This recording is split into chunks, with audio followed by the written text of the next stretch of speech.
Hey guys, it's Dan here. This is part two of What is Love.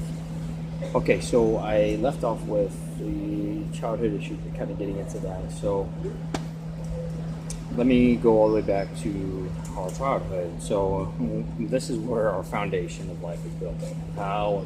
How we're raised and who raises us and what their influences are on our lives. And the frustrating part about it is if we are brought up wrong with misconceptions and different things like that, then we get frustrated our whole life because we're trying to figure out what is the issue, what is wrong, why do I keep making the same mistakes over and over and over again. And the funny part about that is our life and the universe will consistently bring us the same issues, the same problems over and over and over again, sometimes in different forms, until we learn, until we grow, and until we evolve. Back to the childhood issue. So if when we're being brought up and we're being raised, and our mother or father, if we're blessed enough to have a mother and a father in our lives, and we look at them and we learn from their example. We look to see how our father treats our mother, how our mother treats our father, and we look to them for how we are supposed to treat our significant others and how we're supposed to treat our family, how we're supposed to just generalizing how guys are supposed to treat girls and how girls are supposed to treat guys. So if we grew up in an abusive home, whether it's verbally, psychologically, mentally, emotionally, or even physically, then or sometimes all of them are into one, then what happens is we have this, mess up program.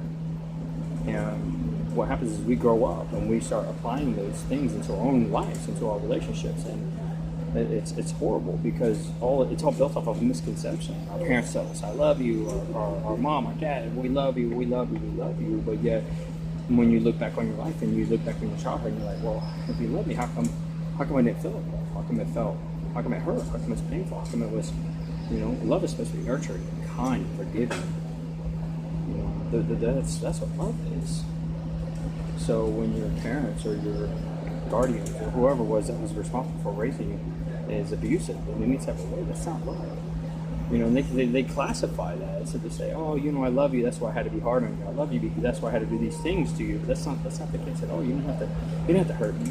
You don't have to destroy me or try to make me suffer for things. But it all begins with their childhood.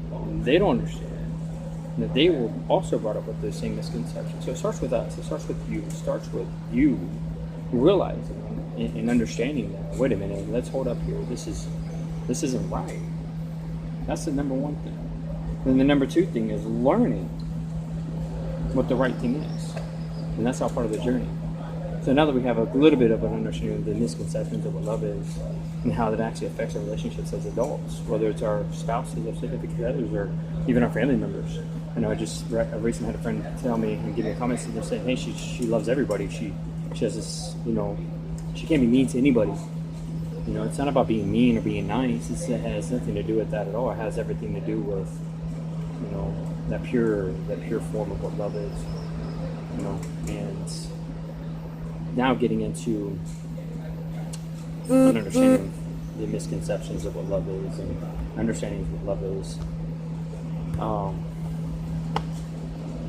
Now it's time to understand. We have to reprogram our mind. We have to reprogram how we understand and see love.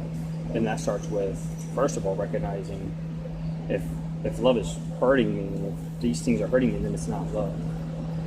That's the number one thing. So then to reprogram our mind, how do we love? We have to learn how to love. So we have to learn what love is. Remember, love is a verb. Love is an action. Love is what you do. It's not what you say. It's what you do and what you show people. That's what love is. So reprogramming the mind. And that means reading and learning and watching and looking at other people's examples and knowing number one thing. If somebody is doing something that is making you feel good and they're doing it for you, whether however big or however small, that they're showing you those acts of love. This is the beginning process of reprogramming your mind. Reprogramming your mind meaning that, hey, if I'm going to do something that's vindictive or evil or intentionally trying to hurt somebody, that's not love. Or if I do these things, X, Y, or Z, that's gonna hurt them, and that's not love. Like you can't hide behind the justification. Well, I had to, no, everything's a choice. It's your choice. So the last thing with this video, it's going into 5 minutes. It's knowing to learn about love is it's part of your journey with life. It's a lifelong journey. I still am learning more and more every day about love, and until you get to the point where you see everybody and see the love within everything, within all things, within plants, and animals, and human beings, and just the situations that are going on in your life. Once you see that love, then you're at that true pinnacle of what love is, and seeing everybody as operating on the same wavelength. That's what the true pinnacle of love is. So love, we're not going to learn about love within a day, within a week. Today we can learn more about love, and then tomorrow, and then use every example and every circumstance and every situation come up in our lives to sit there and capitalize on that and learn more and more about love. That's what love. That's what love. Love is part of the journey. So I just want to encourage you guys and say, hey, embrace the journey out there, and let's start reprogramming our minds. Let's reprogramming who we are and how we are, and take the good things out of all of our situations and examples and circumstances and situations, and know that love isn't pain, love isn't hurt, love doesn't bring you. It doesn't hurt this way. It causes you. Again, we went through the definition of what love is: pleasure, great pleasure. So, I welcome you guys to go on that journey with me and embrace these things and to open up your minds and elevate yourselves a little bit more every day. All right, this is your boy Danny. I just want to say, keep it savage out there. Please like, comment, subscribe, share this video, please. This is this knowledge and this wisdom is priceless. Can't buy this. All right, people, keep it savage out there.